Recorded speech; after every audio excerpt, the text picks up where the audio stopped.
The Reggie Lewis collapse that changed the Celtics forever. Reggie Lewis was supposed to be the future of the Boston Celtics. Young, talented, and already a team captain by age 27, he had everything lined up. A successful NBA career, a loving family, and the weight of an iconic franchise on his shoulders. But in the summer of '93, everything fell apart most tragically and suspiciously possible way. During a simple off-season practice at Brandeis University, Lewis suddenly collapsed on the court and never got back up. The cause? Cardiac arrest. But here's where things turned dark and the part ESPN barely touched. Just months before, Reggie had collapsed during a playoff game. Doctors found a serious heart condition called focal cardiomyopathy. That should have ended his career, but a second group of doctors hired privately told him it was just neurocardiogenic syncope. In simpler terms, fainting caused by nerves. Who do you believe when one side says you'll die if you play again, and the other says you're perfectly fine? Reggie chose to trust the second group. He returned to light workouts believing he could come back, but that decision would cost him his life. Now ask yourself this, why was there such a divided medical opinion on something so serious? Why wasn't the NBA more involved, especially after losing Len Bias, another Celtic just 7 years earlier to a heart-related collapse? And here's what stings most. Lewis's original medical team was pushed aside, and some even accused of exaggerating his condition.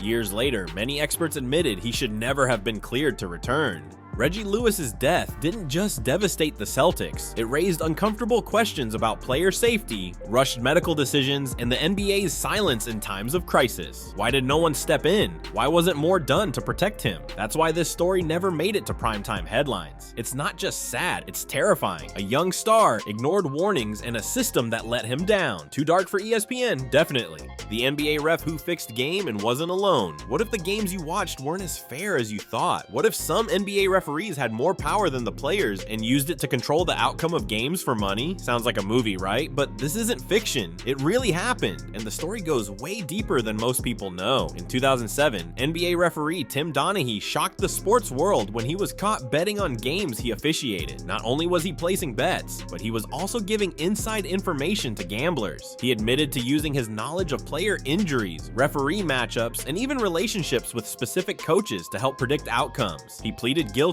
served about 15 months in prison, and was banned from the NBA forever. But here's the twist that ESPN didn't chase. What if Donaghy wasn't the only one? What if he was just the one who got caught? Donaghy claimed that he wasn't acting alone. He said the NBA had a hidden system where referees were encouraged to favor big market teams and star players to keep fans watching and the money flowing. He even pointed to the infamous Game 6 of the 2002 Western Conference Finals between the Lakers and the Kings, calling it manipulated. The Lakers shot 27 free throws in the fourth quarter alone. Many fans and analysts called it the worst officiated game in NBA history. Was it just bad refereeing or something darker? The FBI had plans to dig deeper. They were going to use Donaghy to secretly record conversations and catch others involved. But before they could start, someone leaked the investigation to the press. Suddenly, the whole operation was exposed. The case was cut short and no other referees were charged. This raises a lot of questions. Why was the investigation leaked right before it got serious? Why didn't the NBA push for a full public review? Why was Donaghy so quickly painted as a lone criminal when he kept saying there were more people involved? The NBA hired an outside lawyer to do its investigation. The final report said Donaghy was the only corrupt referee and that no games were fixed on purpose. But many people didn't buy it. If one referee could bet on games and give out secret info for years without anyone noticing, how do we know others weren't doing the same? Over time, podcasts like Whistleblower and documentaries like Netflix's Untold, Operation Flagrant Foul began reopening the case. These shows included interviews with insiders who claimed the league often protected its image more than the truth. Donaghy himself kept saying that the NBA cared more about keeping things quiet than being honest with fans. Even today, fans bring up strange calls during big playoff games and ask, was that just a mistake? Or was someone making sure a certain team won? Could there still be secret pressure on referees to stretch series for TV ratings? Could money still be involved? No one knows for sure, but one thing is clear. The NBA referee scandal wasn't just a one-time mistake. It opened a door that the league never wanted us to walk through. And ESPN, they slammed that door shut as quickly as possible. This is why we're telling the story now, because the truth didn't get enough airtime, because Tim Donaghy may not have been the only one, and because some questions are just too important to leave unanswered, too risky for primetime, too dark for ESPN, but not too dark for us.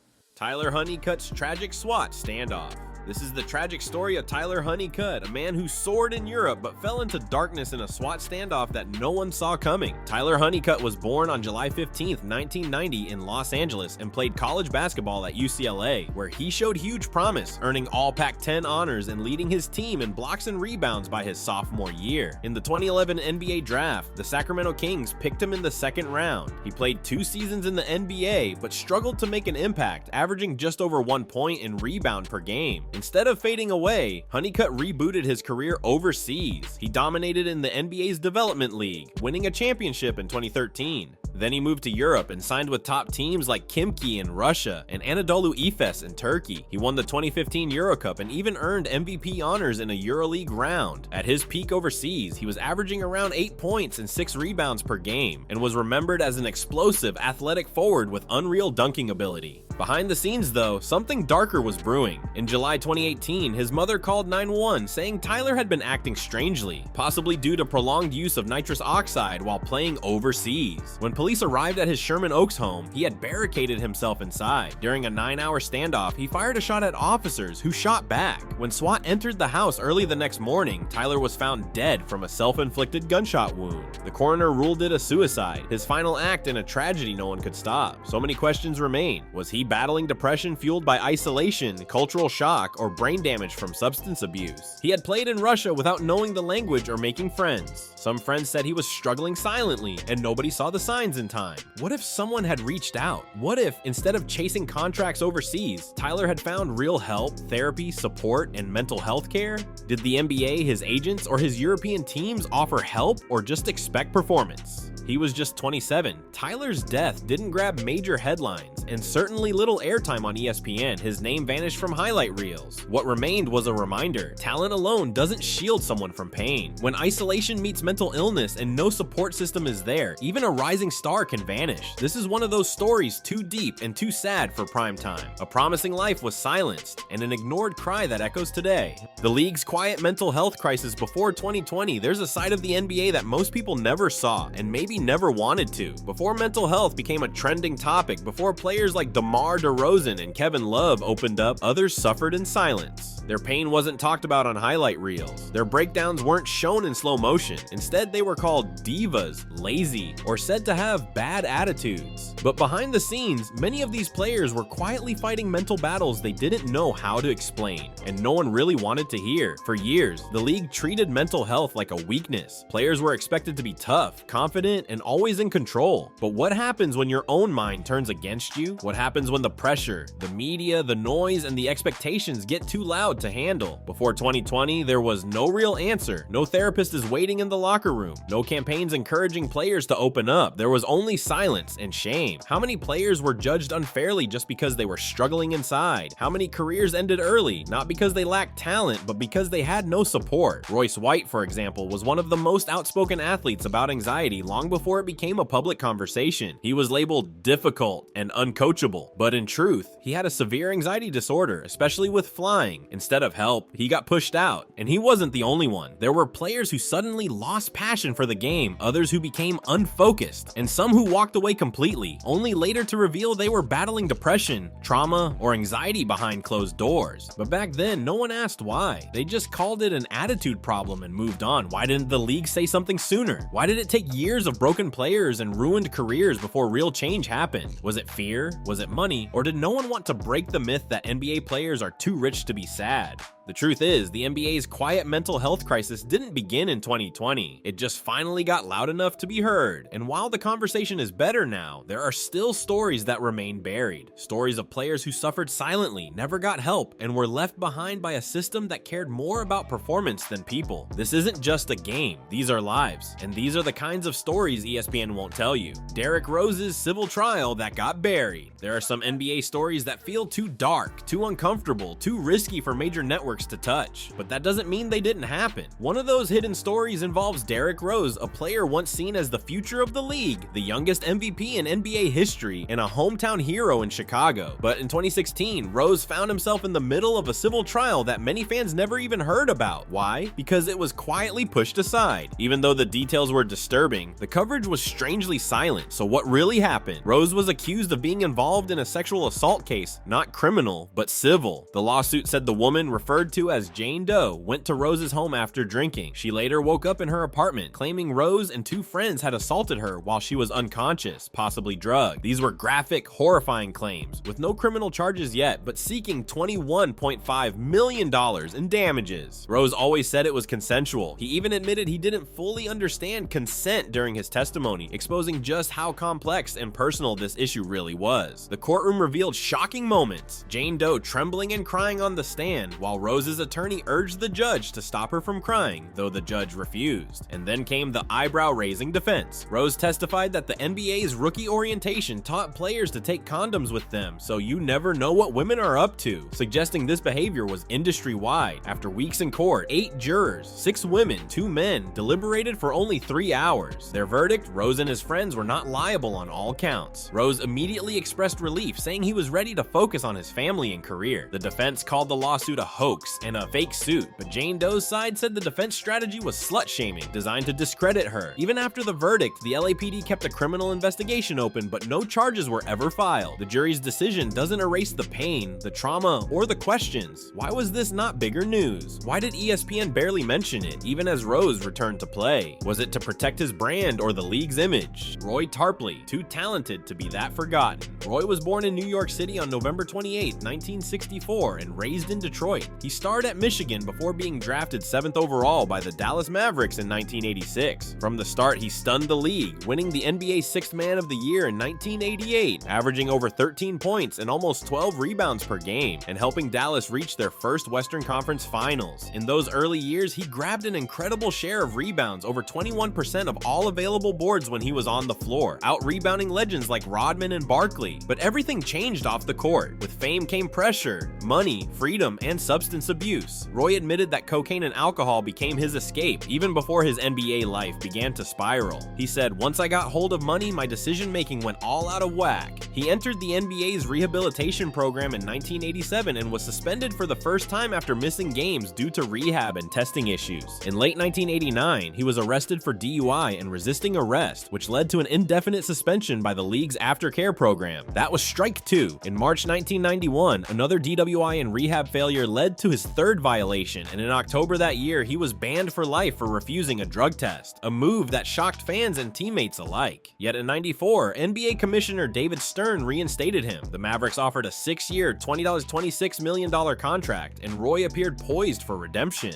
But only a year later, in December 1995, he tested positive for alcohol 3 times, violating the terms of his aftercare agreement, and was permanently banned again, voiding the rest of his contract. At just 31, Roy was out. What happened next was heartbreaking. Despite offers abroad in Greece, Russia, China, and the CBA, he never came close to his former NBA form. Legal troubles, including domestic violence allegations, followed in the late 90s. In 2015, Roy died at 50 from liver failure, his body worn down by years of addiction and loss. He played only 280 NBA games, but had 125 double-doubles, an extraordinary achievement. His off-court problems cost him 90-plus games due to rehab and injuries. But on the court, he was nothing short of dominant, especially for a reserve player. So how does someone so talented become so forgotten? Was there ever a real effort to help him? Did the NBA care more about rules and image than about needed care and healing? Roy's story feels uncomfortable because it exposes a system built to punish, not uplift.